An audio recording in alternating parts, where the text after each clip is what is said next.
नमस्कार प्यारे साथियों, आप सभी का स्वागत है आज की इस क्लास में। आज की इस क्लास का टॉपिक होने वाला है भाषाई आधार पर राज्यों का गठन किस तरीके से भारत में हुआ। तो आज हम पढ़ेंगे भाषाई आधार पर राज्यों का गठन और बेहतर तरीके से समझने वाले हैं। इस वीडियो को आप पूरा देख लेंगे तो आपका ये टॉपिक एकदम बेहतरीन तरीके से क्लियर हो जाएगा। जैसा कि आप सभी जानते हैं कि इंडियन पॉलिटी की क्लास चल रही है। आज इंडियन पॉलिटी की क्लास नंबर 5 है और हम सभी बात कर रहे थे राज्यों के पुनर्गठन के बारे में। भारत में राज्यों का पुनर्गठन कैसे हुआ। पिछली वाली क्लास में हमने जाना था कि भारत में कितनी देशी रियासतें थीं और किन देशी रियासतों ने भारत में मिलने से मना कर दिया था। तब सरदार वल्लभ भाई पटेल ने अपनी कूटनीति के द्वारा उन 3 राज्यों को भी भारत में शामिल किया जिन्होंने दिक्कतें खड़ी की थी। उसमें हमने पढ़ा था जम्मू कश्मीर, जूनागढ़ और हैदराबाद। इन 3 प्रांतों के बारे में पढ़ा था जो भारत में मिलने को तैयार नहीं थे, लेकिन आखिरकार सरदार वल्लभ भाई पटेल जी ने अपनी कूटनीति के साथ क्या किया, इन राज्यों को भी भारत में मिला लिया। वो क्लास बेहतरीन थी। आज हम बात करने वाले हैं भाषाई आधार पर राज्यों के गठन के बारे में। तो चलिए शुरुआत करते हैं इस बेहतर सी टॉपिक की। मेरा नाम मिलन मिश्रा है। चलिए शुरू करते हैं। अगर मैं बात करूं तो आज हमें पढ़ना है भाषाई आधार पर राज्यों का गठन किस तरीके से भारत में हुआ। तो एक बात मैं आपको बताना चाहता हूं कि जो हमारा वर्तमान में भारत है ये 565 देशी रियासतों से मिलकर बना। तो आप लिख सकते हैं कि स्वतंत्रता के बाद, आप कह सकते हैं, मैंने स्वतंत्रता के बाद आपको बताया था कि किन किन राज्यों ने दिक्कतें उत्पन्न की थी, वो भारत में नहीं मिलना चाहते थे, लेकिन सरदार वल्लभ भाई पटेल ने अपनी कूटनीति की सहायता से उन्हें भारत में मिला लिया। वो चीजें क्लियर होंगी, अब उसकी बात हम यहाँ पर नहीं करेंगे। अगर मैं बात करूँ तो भारत, जो वर्तमान का भारत है, आप कहेंगे, आप लिखेंगे वर्तमान का भारत, वर्तमान का भारत 565 देशी रियासतों से मिलकर बना। 565 देशी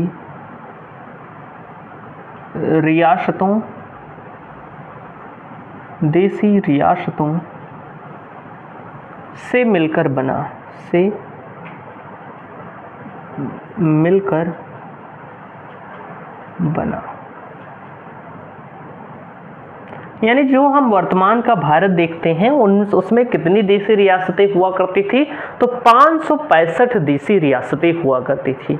अब क्या हुआ कि भारत को स्वतंत्रता मिल गई और सभी देशी रियासतें भारत में शामिल हो गईं। अब ये हुआ कि अब ये कहा गया कि अब राज्यों का गठन करना चाहिए। अब 565 राज्य किसी देश में हो तो वहां पर शासन चलाना बहुत कठिन हो जाएगा। 565 एक बहुत बड़ी संख्या है, तो इन सबको मिलाकर कुछ ऐसे राज्य बनाए गए जो बड़े क्षेत्र पर हों और जिन पर शासन आसानी से चलाया जा सके। इसलिए अब राज्यों का गठन किया गया।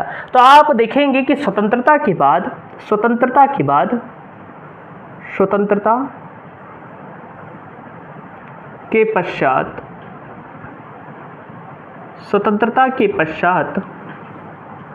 भारत में 4 राज्यों का गठन किया गया। 4 राज्यों, या आप कह सकते हैं 4 तरह के राज्यों का गठन किया गया। आप कह सकते हैं कि 4 तरह के राज्यों का गठन किया गया। 4 तरह के राज्यों का गठन किया गया। राज्य का गठन किया गया। आप लिखेंगे कि स्वतंत्रता के बाद जब देशी रियासतें भारत में मिल गईं तो अब भारत की ये चिंता थी कि पहले राज्यों का गठन किया जाए। जब राज्य का गठन हो जाएगा तभी यहाँ पर शासन अच्छे तरीके से चल पाएगा। तो इसके लिए फिर क्या हुआ कि भारत में स्वतंत्रता के पश्चात 4 तरह के राज्यों का गठन किया गया। 4 प्रकार के राज्य, आप लिख सकते हैं 4 प्रकार के राज्यों का गठन किया गया। वो राज्य कौन कौन से थे भैया, तो मैं बताना चाहूंगा वो राज्य कौन कौन से थे। आप कहेंगे कि एक राज्य था कि ग्रुप ए वाला राज्य था। एक को हम कहते हैं ग्रुप ए, आप कह सकते हैं, या ए लिख लीजिए। और जैसे हम कहते थे British province,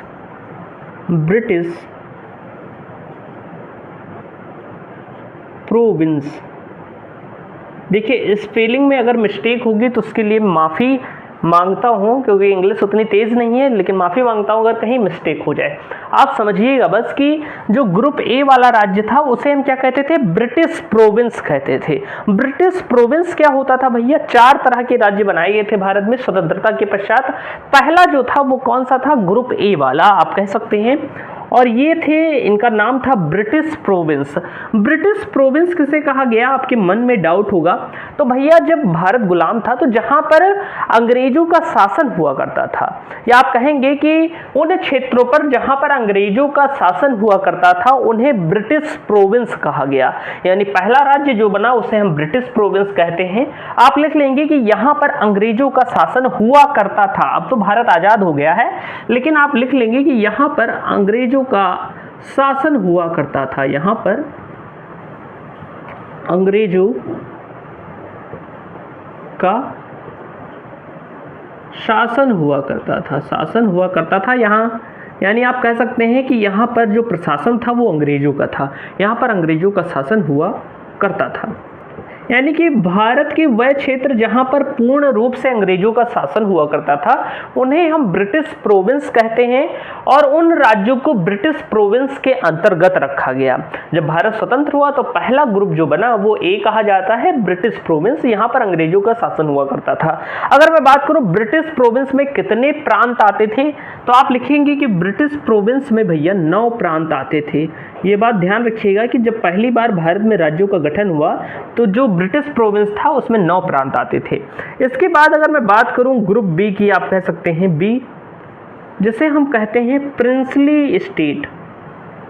princely state, princely state की अगर मैं बात करूं तो जहां पर राजा महाराजाओं का शासन हुआ करता था उन राज्यों को हमने कहां पर रखा, तो प्रिंसली स्टेट में रखा। भारत जब स्वतंत्र हुआ तो उसके बाद राज्यों का गठन हुआ, और जिन क्षेत्रों पर पहले राजाओं का शासन हुआ करता था या जो राजा महाराजा के क्षेत्र थे उन्हें प्रिंसली स्टेट में क्या किया गया भैया, तो आप कहेंगे उन्हें प्रिंसली स्टेट में रखा गया। तो आप लिख सकते हैं यहां राजाओं का शासन होता था, यहां राजाओं का शासन होता था, राजाओं का शासन होता था, यहां राजाओं का शासन होता था।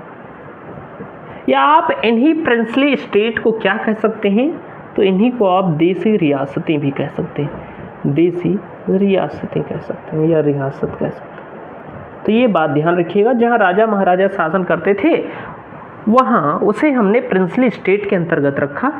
और इसे भैया कितने प्रांतों में बांटा गया, तो आप कहेंगे इसे भी 9 प्रांतों में बांटा गया। यानी कि जो प्रिंसली स्टेट थे वो 9 थे, ब्रिटिश प्रोविंस कितने थे, 9 थे। जब भारत स्वतंत्र हुआ, जब राज्यों का पहली बार गठन किया गया, 4 तरह के राज्यों का गठन किया गया था, पहला ब्रिटिश प्रोविंस, दूसरा प्रिंसली स्टेट। अब हम तीसरे की बात करते हैं, इधर ऐसे लाइन खींच लेते हैं और आप लिखेंगे तीसरा। तीसरा अगर मैं बात करूं भैया तो इसे कमिश्नरी कहा जाता था, कमिश्नरी।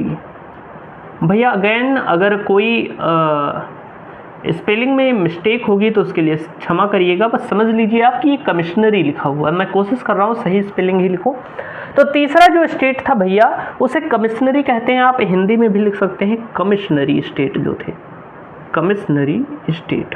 अगर मैं कमिश्नरी स्टेट की बात करूं तो भैया कमिश्नरी स्टेट जो थे या कमिश्नरी प्रांत जो थे वहाँ पर बड़े बड़े शहर आते थे, भारत के बड़े बड़े शहरों को रखा गया।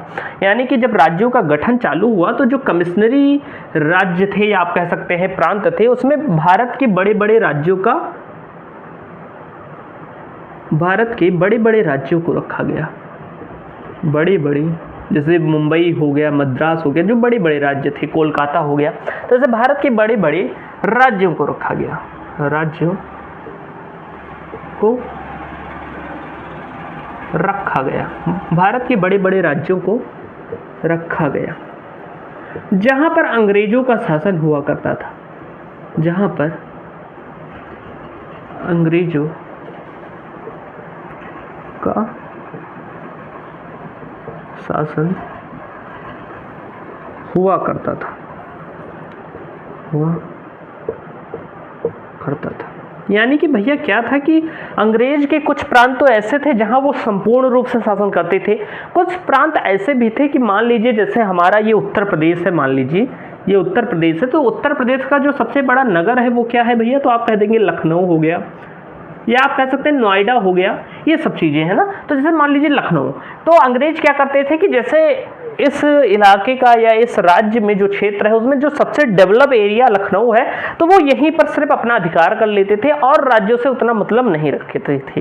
तो ऐसे भी स्टेट थे जिन्हें हमने कहाँ पर रखा, तो कमिश्नरी प्रांतों में रखा, यानी भारत के बड़े बड़े राज्यों को रखा गया इसके अंतर्गत जहां पर अंग्रेजों का शासन हुआ करता था। जैसे महाराष्ट्र बहुत बड़ा है, लेकिन महाराष्ट्र का सबसे बड़ा शहर मुंबई है, तो अंग्रेज क्या करते थे कि मुंबई शहर पर ही कब्जा रखते थे और राज्यों में उतना शासन नहीं करते थे, लेकिन जो मेन आय का स्रोत था, जहां सबसे ज्यादा डेवलपमेंट था, जहां से व्यापार होता था, उन पर अंग्रेज शासन करते थे। यानी कि अंग्रेज मेन स्टेट पर फोकस करते थे, तो उन प्रांतों को कमिश्नरी प्रांतों में रखा गया।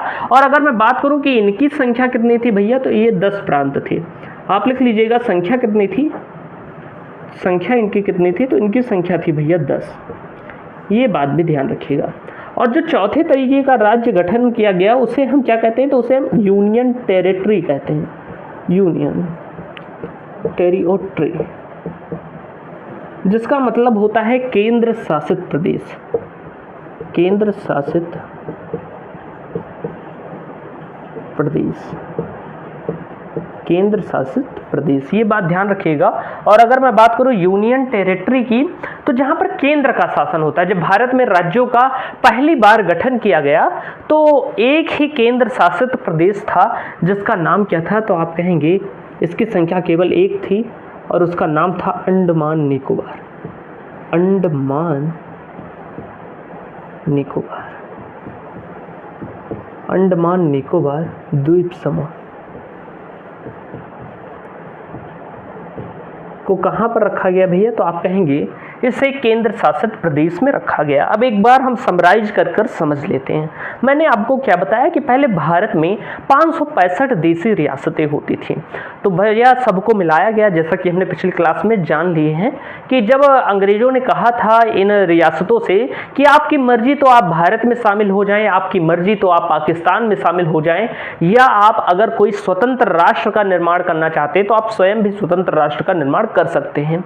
लेकिन सरदार वल्लभ भाई पटेल ने इन सभी देशी रियासतों को अपनी मेहनत कूटनीति के द्वारा भारत में शामिल कर लिया। तो भारत में शामिल कर लिया तो भारत में उस समय समझ लीजिए कि राज्यों की संख्या 565 थी, तो ऐसा करना असंभव था। तो इसलिए भारत में पहली बार क्या किया गया स्वतंत्रता के बाद कि पहले राज्यों का गठन किया गया। राज्यों का गठन 4 तरीके से किया गया। पहला बनाया गया ए, जिसे हम कहते हैं ब्रिटिश प्रोविंस, यहाँ पर अंग्रेजों का शासन हुआ करता था, इनकी संख्या 9 थी। अगर हम बात करें बी ग्रुप जो था उसमें प्रिंसली स्टेट को रखा गया और यहाँ पर राजाओं का शासन हुआ करता था, जो राजा महाराजा थे भारत के बड़े बड़े, उनका शासन हुआ करता था। इसमें भी 9 प्रांत रखे गए। इसके अंतर्गत 9 प्रांत कहने का मतलब 9 राज्य आते थे, आप कह सकते हैं। और तीसरा कमिश्नरी की बात करें अगर, तो कमिश्नरी जो स्टेट थे वो क्या थे कि भारत के जो थे बड़े बड़े शहर थे, इसके अंतर्गत जो बड़े बड़े जैसे मुंबई हो गया, मद्रास हो गया, बड़े शहर जो थी, कोलकाता हो गया, इन शहरों को रखा गया और इनकी संख्या 10 थी। अगर मैं बात करूं यूनियन टेरिटरी की, तो चौथा जो राज्य बनाया गया वो केंद्र शासित प्रदेश करा गया, जहां पर केंद्र का शासन होगा अंडमान निकोबार द्वीप समूह। तो ये 4 तरह के राज्य बनाए गए थे जिन्हें हमने जाना। इसे नोट करिए, फिर हम बात करते हैं आगे की चीजों के बारे में। चलिए इरेज करता हूं मैं इसे और बात करते हैं आगे की चीज़ों के बारे में। फटाफट इरेज करता हूं, थोड़ा मुझे ये कॉलिन लगाना पड़ता है तो उसके लिए माफ़ी चाहूँगा, क्योंकि तभी बोर्ड अच्छे से साफ होता है और आपको अच्छे तरीके से दिखाई देता है। इसे इरेज करते हैं। उम्मीद है आपको ये क्लासेस बेहतर तरीके से समझ में आई होंगी। और आपसे एक प्रश्न है कि आप कमेंट में जवाब देंगे कि अनुसूची 11 में, अनुसूची 11 जो है उसमें किस चीज़ का वर्णन किया गया है, आपको कमेंट बॉक्स में बताना है। मैं प्रश्न पूछ लिया करता हूँ कि आपको पता रहे कि आखिर आप पढ़ रहे हैं सीरियस होकर या ऐसे ही पढ़ रहे हैं। तो इसका भी जवाब आप कमेंट बॉक्स में देंगे कि अनुसूची 11 में क्या बताया गया है, जो मैंने आपको पिछली वाली क्लासेस में बताया है। ओके, और अगर नहीं पता होगा तो क्लास नंबर 2 देख लेना इसकी, और वहां पर आपको पता चल जाएगा। फिर आकर कमेंट में बता देना कि क्या है सही आंसर। ओके, या किसी बुक से पढ़ लेना, जैसा आपकी इच्छा हो। मैंने नोट्स टेलीग्राम चैनल पर डाल दिया है, आप सर्च करिएगा स्टडी विथ मिलिंद टेलीग्राम पर, और वहां पर आपको मिल जाएंगे मेरे नोट्स, या डिस्क्रिप्शन बॉक्स में मैं लिंक डाल दूंगा, वहां पर भी आप टेलीग्राम चैनल को ज्वाइन कर लीजिएगा। वहां पर मैं इन क्लासेस की हैंड रिटन नोट्स प्रोवाइड कर दूंगा, ये बात आप ध्यान रखेंगे। अब मैं बात करूं तो इन 4 राज्यों का गठन हो गया, लेकिन अब क्या हुआ कि भारत में जनता क्या कह रही थी कि भाषाई आधार पर राज्यों का गठन किया जाए। क्या कह रहे थे कि उनका कहना था कि जैसे हम मराठी बोलते हैं तो हमारे लिए एक अलग राज्य हो, हम तेलुगु बोलते हैं तो हमारे लिए अलग राज्य हो, उनका ये कहना था। तो आप लिखेंगे भारत में राज्यों के गठन के बाद क्या हुआ कि भारत में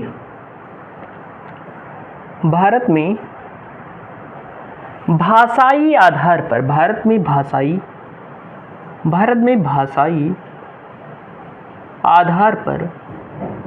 भाषाई आधार पर राज्यों के गठन की मांग बढ़ने लगी। राज्यों के गठन की मांग होने लगी।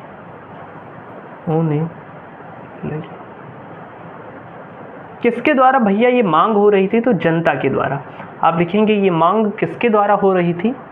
तो ये मांग जो थी वो जनता के द्वारा हो रही थी, जनता द्वारा। कई जगहों पर विद्रोह भी होना शुरू हुए।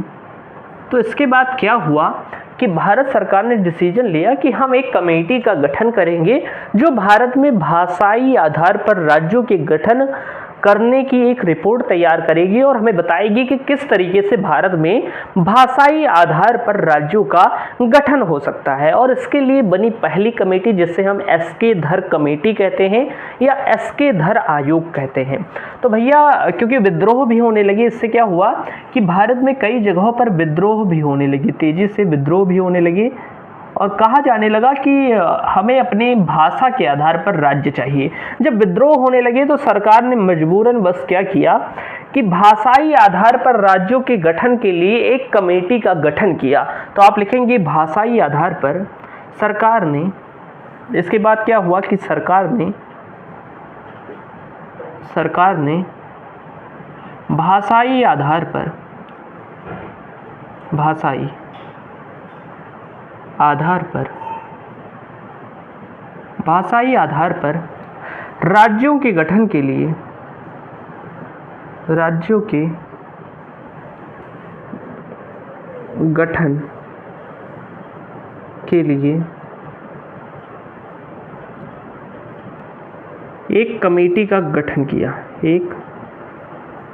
राज्यों के गठन के लिए एक कमेटी का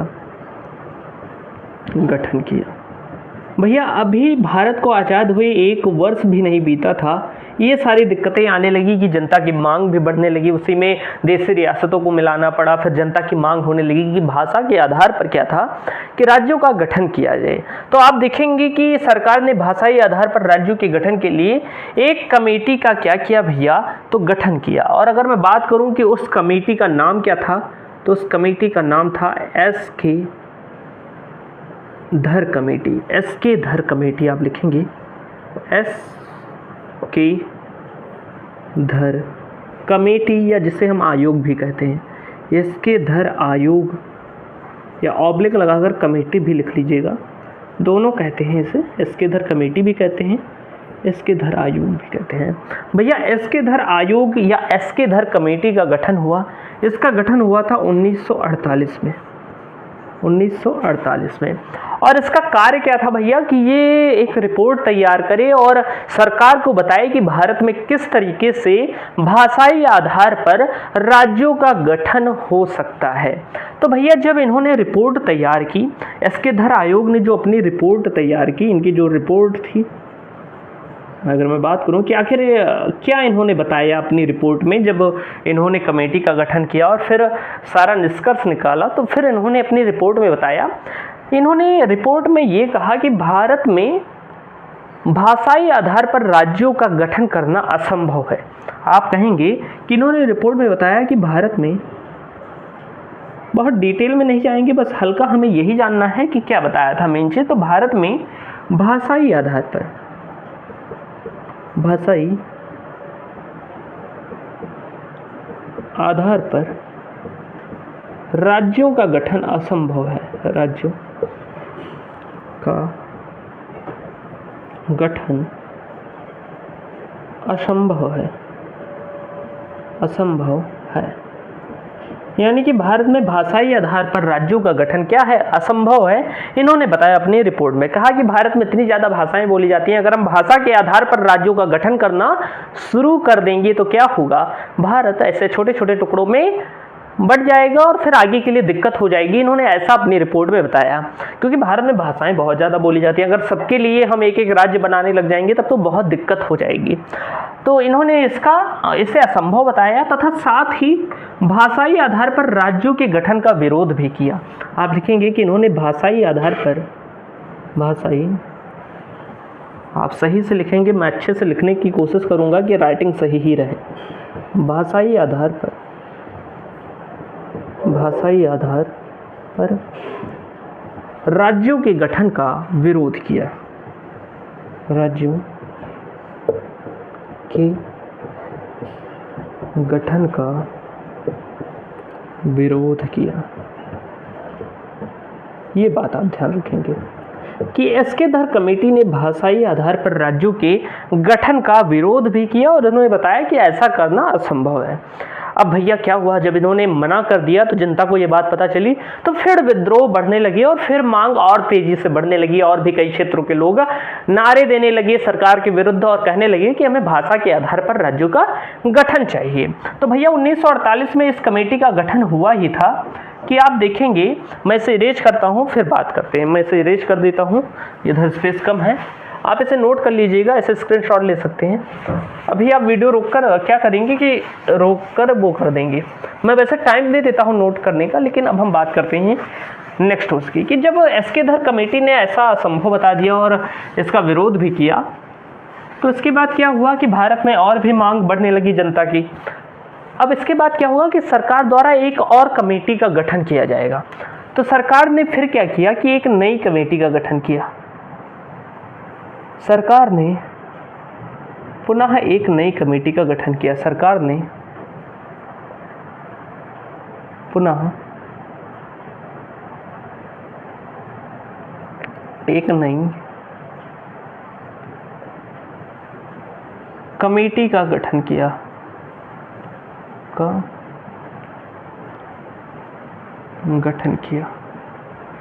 सरकार ने पुनः एक नई कमेटी का क्या किया भैया, तो आप कहेंगे एक नई कमेटी का गठन किया। उस कमेटी की बात करें उससे पहले मैं इसमें इंक भर लेता हूं फटाक से। और बताइए आप सभी कैसे हैं, कमेंट में ज़रूर बताइएगा कि पढ़ाई वढ़ाई कैसी चल रही है। मैं इसे इंक में भर लेता हूं, क्योंकि ये फ़ैन चल रहा होता है ना, तो इंक बहुत जल्दी ड्राई हो जाती है। और आप जानते होंगे कि मार्कर को अगर 2 मिनट भी ओपन रखो तो इसकी इंक उड़ने लगती है और फिर लिखा नहीं जाता सही से। इसीलिए क्या है कि फ़ैन चल रहा है, गर्मी बहुत है ना क्लास रिकॉर्ड करते वक्त, तो क्या होता है कि ये ड्राई हो जाता है बार बार। इसलिए ठंडी में आप देखेंगे कि इंक कम खर्च होता है, यानी कि जो इंक की वो आती है वो कम खर्च होती है। लेकिन वैसे में क्या होता है कि ज़्यादा खर्च होता है, क्योंकि फ़ैन चलता होता है तो ये सूख भी जाता है। अगर मैं बात करूं तो मैंने बताया कि सरकार ने पुनः एक नई कमेटी का क्या किया, गठन किया, क्योंकि मांग तेज हो रही थी जनता में। कौन सी कमेटी का गठन किया भैया, तो आप कहेंगे एक कमेटी का गठन किया, उस कमेटी का नाम था JVP committee, JVP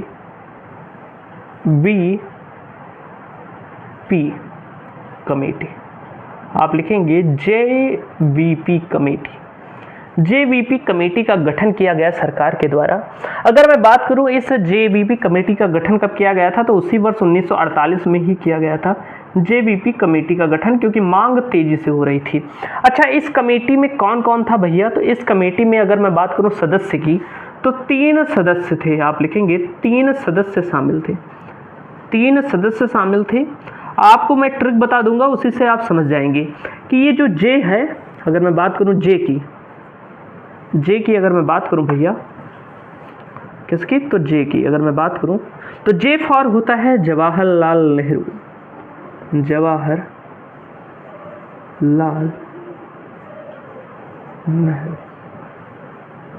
Jawaharlal Nehru J हो गए।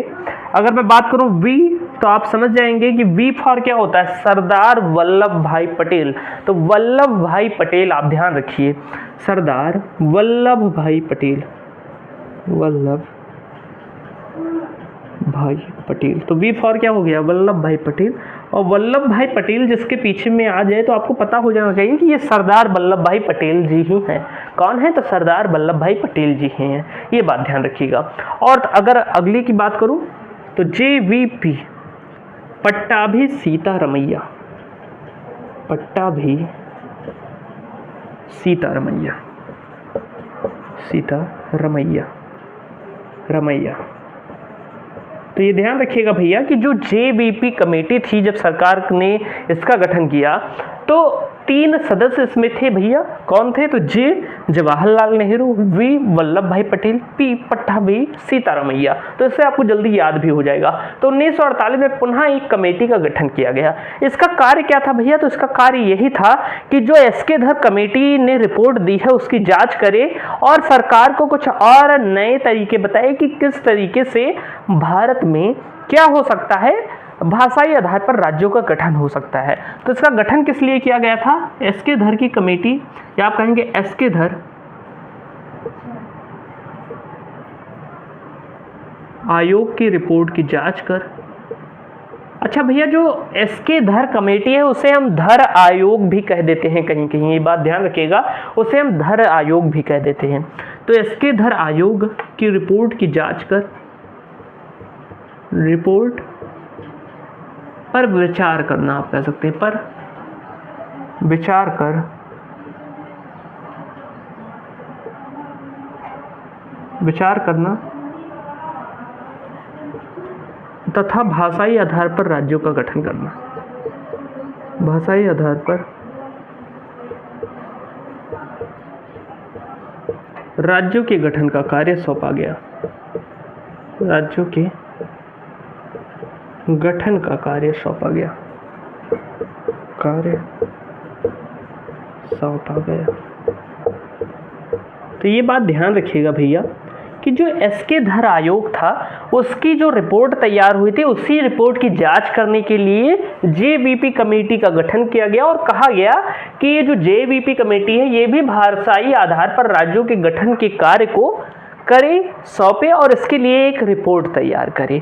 अब क्या होता है भैया कि JVP कमेटी ने भी अपनी रिपोर्ट तैयार की और इन्होंने क्या कहा कि इन्होंने धर आयोग की रिपोर्ट का समर्थन किया तथा इन्होंने भी क्या कहा कि भाषाई आधार पर भारत में राज्यों का गठन असंभव है। यानी कि इन तीनों लोगों ने मिलकर ये कहा कि भारत में भाषाई आधार पर राज्यों का गठन करना असंभव है। अगर हम ऐसा करेंगे तो भारत कई टुकड़ों में बढ़ जाएगा और आगे चलकर भविष्य में हमें ऐसी दिक्कत का सामना करना पड़ सकता है, ये बात कही गई। तो भैया इसकी रिपोर्ट क्या थी, आप कहेंगे कि JVP कमेटी की रिपोर्ट में क्या कहा गया। वैसे तो बहुत सारी चीजें कही गई लेकिन हम सिर्फ मेनली जान लेंगे कि मूलतः जो कमेटी की रिपोर्ट थी उसका सार क्या था। तो इनका कहना ये था भैया कि इन्होंने पहली बात तो ये की कि इन्होंने एसके धर कमेटी की रिपोर्ट का समर्थन किया, एसके धर कमेटी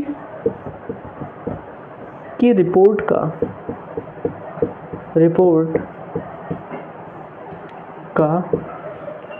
समर्थन किया, यानी कि इन्होंने कहा कि जो भैया एसके धर जी ने कहा था, जो उनकी कमेटी थी, उनकी कमेटी ने जो कहा था वो एकदम सही बात है, कोई उसमें दोहराए नहीं है या कोई गलत बात नहीं है। और इन्होंने कहा कि भारत में भाषाई आधार पर राज्यों का गठन असंभव है, समर्थन कर दिया। तो आप समझ जाइए कि एसके धर कमेटी ही ने कहा था कि भाषाई आधार पर राज्यों का गठन असंभव है। तो आप लिख लेंगे कि भाषाई आधार पर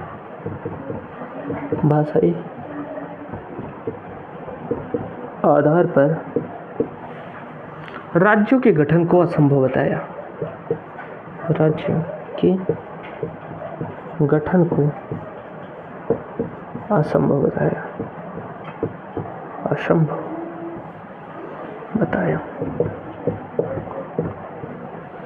अब भैया इसके बाद क्या हुआ, जब इन्होंने भी असंभव बता दिया तो जेबीपी कमेटी, एसके धर कमेटी, इन दोनों कमेटियों ने भाषाई आधार पर राज्यों के गठन का विरोध किया, उसे असंभव बताया। तो इसके बाद जनता में और ज़्यादा मांग बढ़ने लगी और जगह जगह पर विद्रोह होने लगी। तो आप इतनी चीज़ें आप नोट करेंगे, फिर हम बात करते हैं नेक्स्ट, उसमें इसी में बात करेंगे। आप इसे नोट करिए, फिर बात करते हैं आगे की चीज़ों के बारे में। मैं देख लेता हूँ वीडियो सही चल रही है। जी हाँ, बिल्कुल सही चल रही है। तो आप इसे नोट करिए, फिर हम बात करते हैं आगे की चीज़ों के बारे में। चलिए बात करते हैं आगे की चीज़ों के बारे में। मैं सीरीज करता हूँ। उम्मीद है आपको इतनी चीज़ें बेहतर तरीके से समझ में आ रही होंगी। एकदम अच्छे से मैं पूरा रिसर्च कर इतना अच्छा मैं आपको सारी चीज़ें बताने की कोशिश करूँगा। प्रयास यही रहेगा कि आपको एक बार देखने के बाद ये सारी चीज़ें बेहतर तरीके से समझ में आ गए। एक दो भाइयों का, बहनों का कमेंट आ रहा था कि अच्छा पढ़ाते हैं सर, बहुत आनंद आ रहा है, तो उसके लिए बहुत बहुत शुक्रिया। अगर कोई छात्र मेरी वीडियो में जब कमेंट करता है ना, तो उससे क्या होता है कि दिल से बहुत ज़्यादा खुशी होती है, और फिर उसके बाद मैं और मेहनत करता हूँ कि आपके लिए ऐसी अच्छी क्लासेस, इंफॉर्मेटिव क्लासेस प्रोवाइड कर सकूँ और आपको एक अच्छा कंटेंट दे सकूँ, जिससे आपकी तैयारी अच्छी तरीके से हो सके। तो कमेंट करते हैं तो बहुत ही अच्छा लगता है, यानी कि दिल से एकदम अच्छा, बेहतरीन, एकदम मज़ा आ जाता है, फिर और मेहनत करने का मन करता है। क्योंकि यही एक चीज़ है, कमेंट अगर कोई करता है तो बहुत आनंद आता है, क्योंकि अभी इनिशियल वो है, और जब कमेंट कोई कर देता है ना, तो उससे एक अलग ही एनर्जी फील होती है। अगर मैं बात करूं तो मैंने जेबीपी कमेटी के बारे में भी बता दिया। तो जब एसके धर कमेटी और जेबीपी कमेटी दोनों ने ये अस्वीकार किया, या आप कह सकते हैं कि भाषाई आधार पर राज्यों के गठन का विरोध किया, तो इसके बाद जनता में मांग और ज़्यादा बढ़ने लगी। और इसी में एक महत्वपूर्ण घटना होती है। वो घटना क्या होती है भैया? तो वो घटना होती है 1952 में।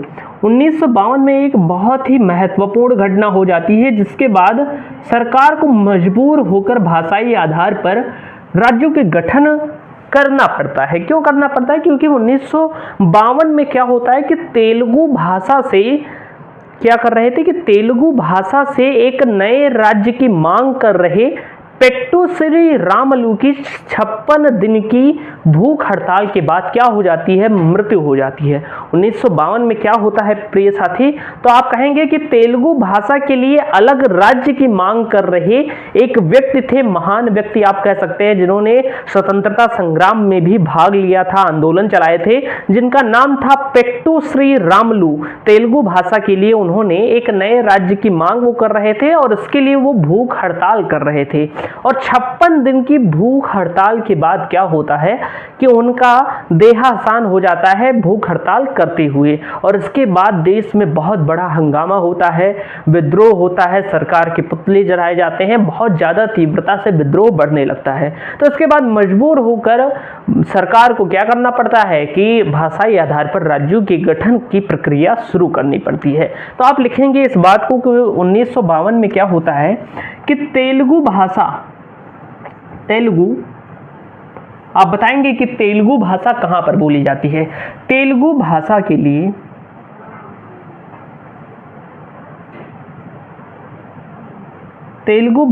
लिए नए राज्य की मांग, नए राज्य,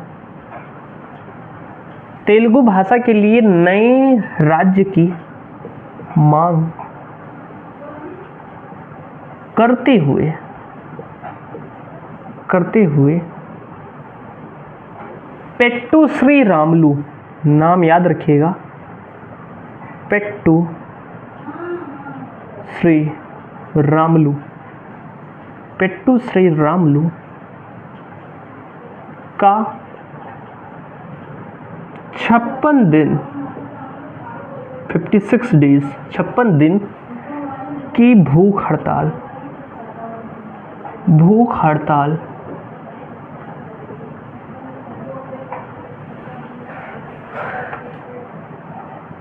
के बाद मृत्यु हो जाती है।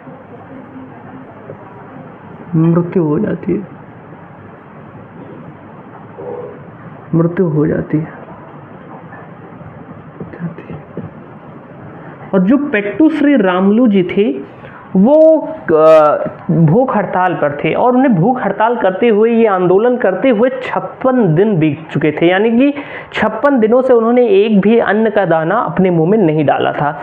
और इसके कारण क्या होता है, क्योंकि वो तेलुगु भाषा के लिए एक नए राज्य की क्या कर रहे थे, या अलग राज्य की मांग कर रहे थे। आप लिख लेंगे नए राज्य, या आप कह सकते हैं अलग राज्य, यानी कि तेलुगु भाषा के नाम के आधार पर एक अलग राज्य की मांग कर रहे थे। तो तेलुगु भाषा के लिए अलग राज्य की मांग करते हुए पेट्टू श्री रामलू का 56 दिन की भूख हड़ताल के बाद क्या होता है, देहावसान हो जाता है या मृत्यु हो जाती है। और जब उनकी मृत्यु हो जाती है ना, तो एक बैग क्या होता है कि भारत में हंगामा खड़ा हो जाता है। आप देखेंगे कि भारत में विद्रोह बहुत तेजी से बढ़ा। विद्रोह क्या होता है, भारत में विद्रोह, या आप कह सकते हैं भारत में जनता का विद्रोह, जनता का विद्रोह, जिसमें पुतले वगैरह फूके जाने लगते हैं, जलाने लगते हैं जनता के द्वारा। कि एक महान व्यक्ति थे, इन्होंने भारतीय स्वतंत्रता संग्राम में भी भाग लिया था। तो जब इनकी मृत्यु हो गई तो तेलुगु क्षेत्र में क्या था कि जनता का विद्रोह बहुत तेजी से क्या हुआ भैया, तो बहुत तेजी से इंक्रीज हुआ। और जब इंक्रीज हुआ, तीर ऊपर होने का मतलब है इंक्रीज होना, तो जब बहुत तेजी से इंक्रीज हुआ तो सरकार को मजबूर होकर भाषाई आधार पर राज्यों के गठन के लिए कुछ कदम उठाने पड़े। तो यहाँ पर आप देखेंगे कि जो ये पेट्टू श्री रामलू थे, इन्हें अमरजीवी भी कहा गया, क्योंकि इनकी मृत्यु हो गई थी भूख हड़ताल के बाद। तो इन्हें भैया एक उपाधि दी गई, इन्हें अमरजीवी कहा गया। तो आप ध्यान रखिएगा कि किसी से अगर आपको पूछे परीक्षा में कि अमरजीवी किसे कहा गया है, तो वो कहा गया है पेट्टू श्री रामलू जी को। इनके सम्मान में इन्हें अमरजीवी कहा जाता है, ये बात ध्यान रखिएगा। जब इनकी मृत्यु हो गई, तेलुगु भाषा के लिए जनता का विद्रोह बहुत तेजी से बढ़ा। तो इसके बाद क्या होता है कि सरकार को मजबूर होकर, आप लिखेंगे सरकार को, इसके बाद क्या होता है कि सरकार को मजबूर होकर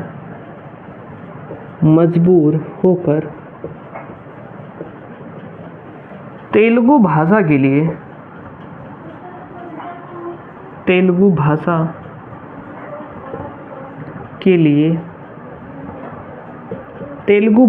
लिए क्या करना पड़ा भैया, तो तेलुगु भाषा के लिए 1 अक्टूबर 1953 में, कब भैया, तो आप कहेंगे 1 अक्टूबर 1953, तेलुगु भाषा के लिए 1 अक्टूबर 1953 में तेलुगु भाषा के लिए एक अलग राज्य जिसका नाम है आंध्र प्रदेश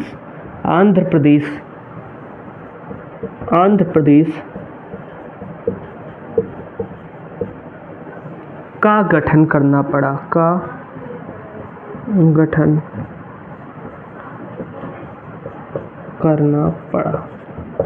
ये बात आप ध्यान रखेंगे साथी कि सरकार को मजबूर होकर तेलुगु भाषा के लिए 1 अक्टूबर 1953 में एक अलग राज्य का क्या करना पड़ा, गठन करना पड़ा, या एक अलग राज्य को बनाना पड़ा, जिसे हम आंध्र प्रदेश कहते हैं दोस्त। क्या कहते हैं, तो जिसे हम आंध्र प्रदेश कहते हैं। और आंध्र प्रदेश पहला ऐसा राज्य था जिसे भाषाई आधार पर बनाया गया था। तो आप लिखेंगे कि भाषाई आधार पर गठित होने वाला प्रथम राज्य, भाषाई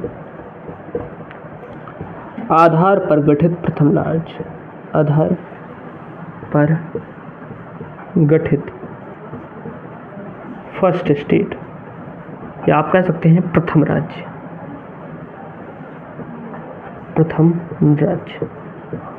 तो भैया जो ये मृत्यु हो गई पेट्टू श्री रामलू जी की, इसके बाद सरकार को मजबूर होकर तेलुगु भाषा के लिए 1 अक्टूबर 1953 में आंध्र प्रदेश राज्य का गठन किया गया। परीक्षा में पूछा जा सकता है कि भाषाई आधार पर गठित होने वाला प्रथम राज्य कौन सा था, तो वो था आंध्र प्रदेश। आंध्र प्रदेश में तेलुगु भाषा बोली जाती है, ये भी आप जान गए। और इसके साथ साथ आपसे पूछा जा सकता है कि आंध्र प्रदेश का गठन कब हुआ था, तो 1 अक्टूबर 1953 को इसका गठन हुआ था भाषाई आधार पर। ये चीजें आपको क्लियर हो गई। अब भैया क्या होता है कि जैसे कहते हैं खरबूजे को देखकर खरबूजा रंग बदलता है, ठीक उसी तरीके से जैसे जनता को पता चला कि भाषाई आधार पर राज्यों का गठन होने लगा है, बस और भी स्टेट में क्या होने लगा, इसकी मांग बढ़ने लगी, विद्रोह बढ़ने लगा कि भैया अब आपने एक का कर दिया है तो अब सबका करना पड़ेगा, सबका करना पड़ेगा। और इसके बाद और तेजी से भारत में क्या हुआ, भाषाई आधार पर राज्यों के गठन की मांग बढ़ने लगी। यानी आप कह सकते हैं कि आंध्र प्रदेश के गठन के बाद, आंध्र प्रदेश के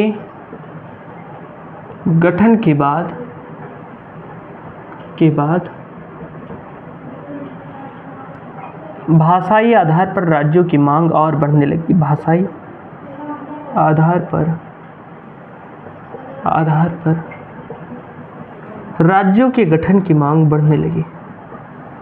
राज्यों के गठन की मांग बढ़ने लगी।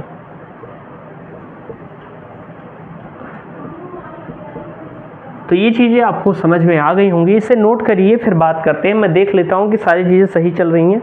मुझे बार बार ये अब आदत सी हो गई है कि अपनी कैमरा को बार बार देखना, क्योंकि ये कब बंद हो जाए कुछ पता ही नहीं है। कई बार तो मैं क्लास में रिकॉर्ड कर चुका था, पता चला रिकॉर्ड ही नहीं हुआ, इसलिए मैं चेक करता रहता हूँ बार बार कि कोई दिक्कत ना हो, नहीं तो दोबारा फिर पढ़ाना पड़ता है, फिर बहुत मेहनत लग जाती है। इसे नोट करिएगा, फिर बात करते हैं आगे की चीज़ों के बारे में। चलिए मैं इसे इरेज करता हूँ, फिर हम बात करते हैं आगे की चीज़ों के बारे में फटाफट। उम्मीद है आपको ये क्लासेस अच्छे तरीके से समझ में आ रही होंगी। इरेज करते हैं और बताइएगा कि कैसे चल रही है आप सबकी पढ़ाई लिखाई और किस एग्ज़ाम की आप तैयारी कर रहे हैं, एक बार कमेंट में ज़रूर बताइएगा।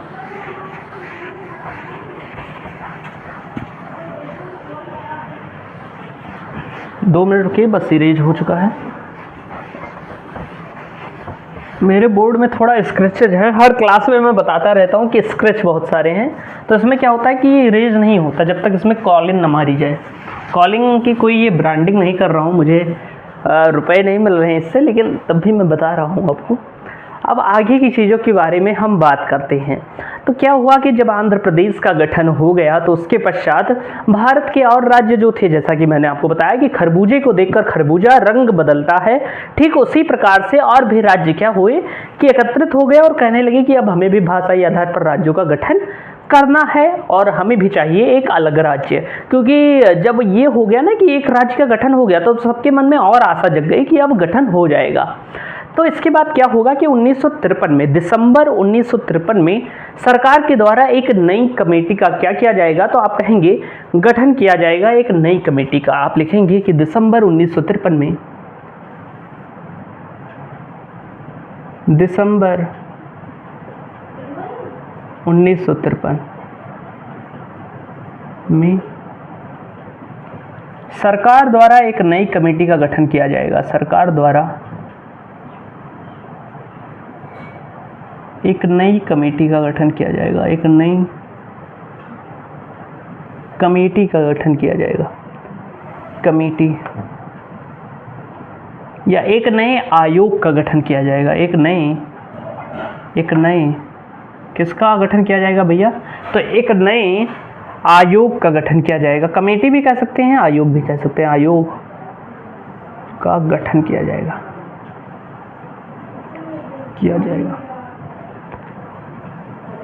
गया या किया जाएगा। तो अगर मैं बात करूं कि उस आयोग का क्या नाम था, तो आप कहेंगे उस आयोग का नाम था फजल अली आयोग।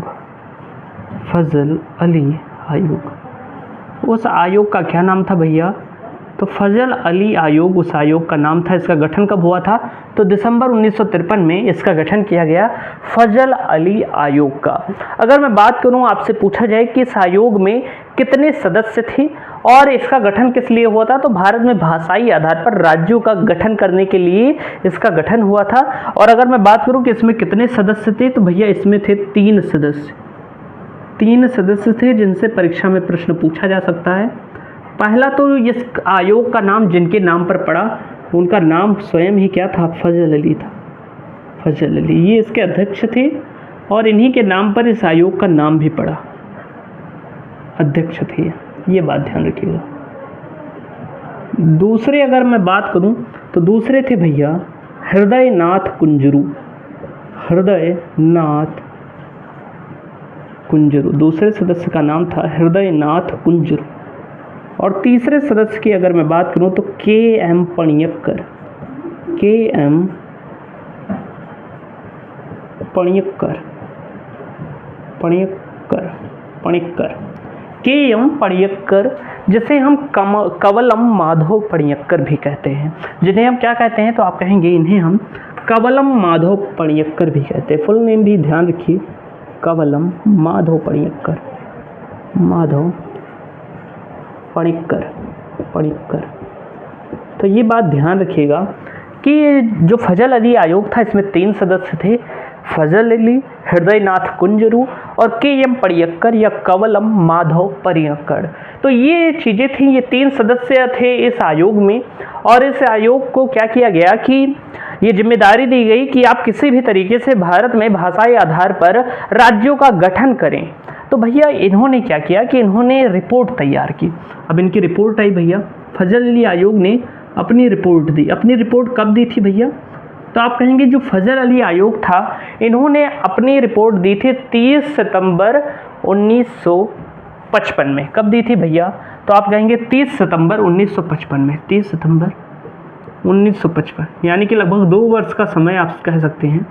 लगभग 2 सालों के बाद, 2 साल से थोड़ी ही महीने कम थे, तो 2 सालों में लगभग क्या किया कि 1.5 साल से ज़्यादा आप कह सकते हैं, क्या किया कि एक रिपोर्ट दी 30 सितंबर 1955 में।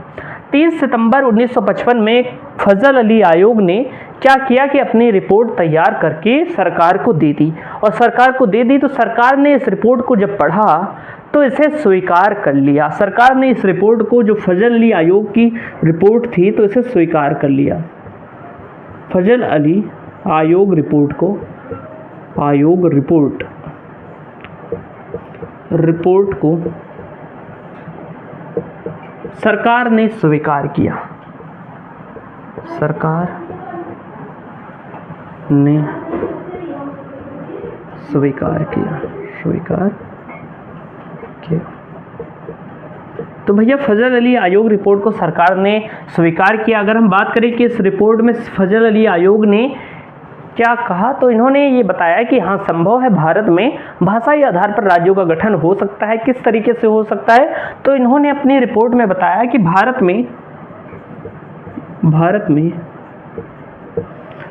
में 16 राज्य तथा 3 केंद्र शासित प्रदेश होंगे। केंद्र शासित प्रदेश होंगे। आपसे पूछा जाता है कि फजल अली रिपोर्ट में कितने राज्य और कितने केंद्र शासित प्रदेश भारत में बनाने की अनुमति दी गई थी।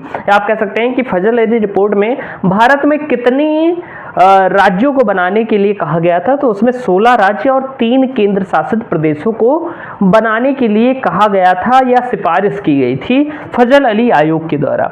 लेकिन जब भारत सरकार ने इस रिपोर्ट को पढ़ा तो भारत सरकार ने इस रिपोर्ट की सारी चीज़ों को स्वीकार कर लिया, लेकिन उसने थोड़ा सा क्या किया, बदलाव किया। क्या बदलाव किया भैया? तो सरकार ने केवल, परंतु आप लिखेंगे परंतु, सरकार ने केवल 14 राज्य, परंतु सरकार ने, आप कह सकते हैं सरकार ने 14 राज्य, सरकार ने कुछ अपना दिमाग लड़ाया और 14 राज्य तथा 6 केंद्र शासित प्रदेश का गठन किया। 6 केंद्र शासित प्रदेश का गठन किया। यानी कि सारी चीज़ें मान ली सरकार ले, लेकिन थोड़ा सा चेंज क्या किया अपनी मर्जी से कि जो इन्होंने 16 राज्य और 3 केंद्र शासित प्रदेश कहे थे उसकी जगह पर 14 राज्य और 6 केंद्र शासित प्रदेशों का भारत में क्या किया गया, तो गठन किया गया। इतनी चीज़ें आपको समझ में आई होंगी। यानी कि पहली जो आयोग था जो सफल हुआ इस कार्य में वो था फजल अली आयोग।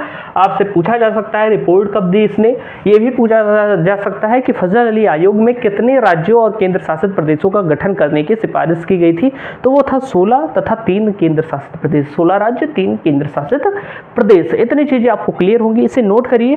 फिर कुछ चीज़ें रह गई हैं उससे हम जान लेते हैं, फटाफट नोट करिएगा और फिर हम बात करते हैं आगे की चीज़ों के बारे में। चलिए मैं इसे रेज करता हूँ। इतनी चीज़ें तो आपको समझ में आ ही गई होंगी जो मैंने आपको बताई है। सदस्यों का नाम आपको ध्यान रखना है, परीक्षा में यहाँ से प्रश्न बनता है। मैं इसे रेज करता हूँ और मैं बात कर देता हूँ कुछ चीज़ों के बारे में, थोड़ी मोटी चीज़ें जो रह गई हैं कि जब ये हुआ तो सरकार ने 14 राज्य और 6 केंद्र शासित प्रदेश के गठन की बात कह दी, और इसे मतलब ये कह दिया कि भारत में 14 राज्य और 6 केंद्र शासित प्रदेश होंगे। इतनी चीज़ें तो आपको क्लियर हो गई होंगी। अब इसके बाद क्या होगा भैया कि संविधान में 7वां संविधान संशोधन किया जाएगा। क्या किया जाएगा? तो आप कहेंगे कि संविधान में 7वां संविधान संशोधन क्या किया जाएगा, या आप कह सकते हैं कि 7वें संविधान संशोधन, 7वें संविधान संशोधन, 7वें संविधान संशोधन, 7वें संविधान संशोधन। ये संशोधन कब हुआ था? तो ये संशोधन हुआ था 1956 में। 7वें संविधान संशोधन 1956 के द्वारा, 7वें संविधान संशोधन 1956 के द्वारा भारत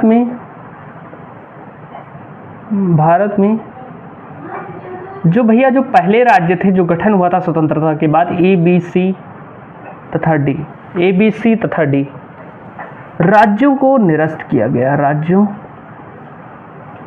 को रद्द करके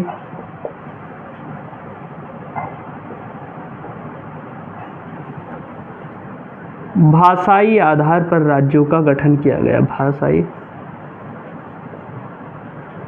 आधार पर राज्यों का गठन किया गया।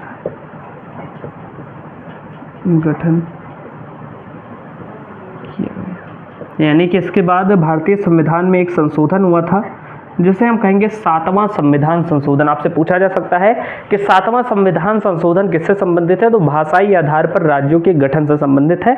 और इसमें क्या हुआ कि भारत में जो ABCD ग्रुप वाले राज्य थे उनको निरस्त किया गया और भाषाई आधार पर राज्यों के गठन की शुरुआत की गई या गठन किया गया। आप देखेंगे तमिलनाडु है तो तमिल भाषा, तो ये जो भाषाई आधार है, आंध्र हो गया तो तेलुगु प्रदेश जो है ना, तेलुगु भाषा पर आंध्र प्रदेश का गठन, तो ऐसे ही मतलब किया गया है। तो ये बात आपको ध्यान रखनी है।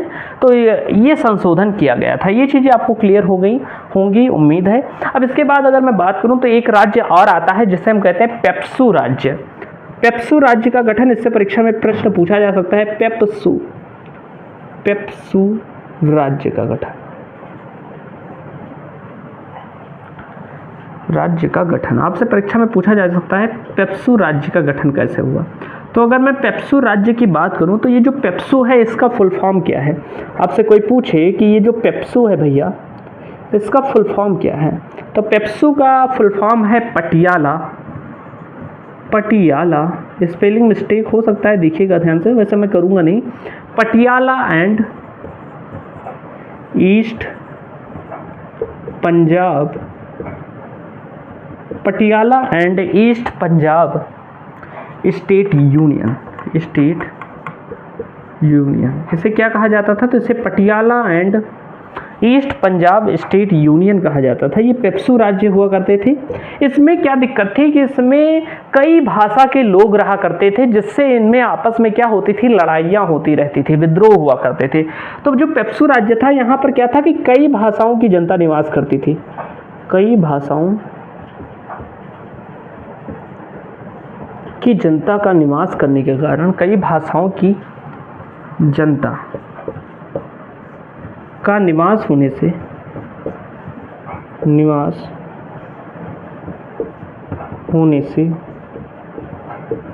कई भाषाओं की जनता का निवास होने से हमेशा विद्रोह हुआ करते थे।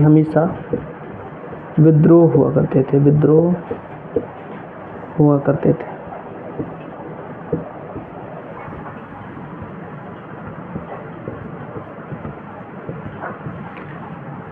कई भाषाओं की जनता का निवास होने से क्या होता था कि यहाँ पर विद्रोह हुआ करते थे आपस में, यानी कि बहुत सारे लोग रहा करते थे और इसमें क्या था कि सबकी अलग अलग भाषा थी लगभग, मतलब कई सारे लोगों की अलग अलग भाषा थी, कई ग्रुप के लोग रहा करते थे यहाँ पर, तो इसलिए विद्रोह हुआ करते थे। सरकार के लिए सरदर्द बना हुआ था पेप्सू राज्य जो था कि यहाँ पर हमेशा लड़ाइयाँ ही हुआ करती हैं। तो इसके बाद सरकार ने क्या किया कि इससे भी भाषाई आधार पर इसका भी गठन किया।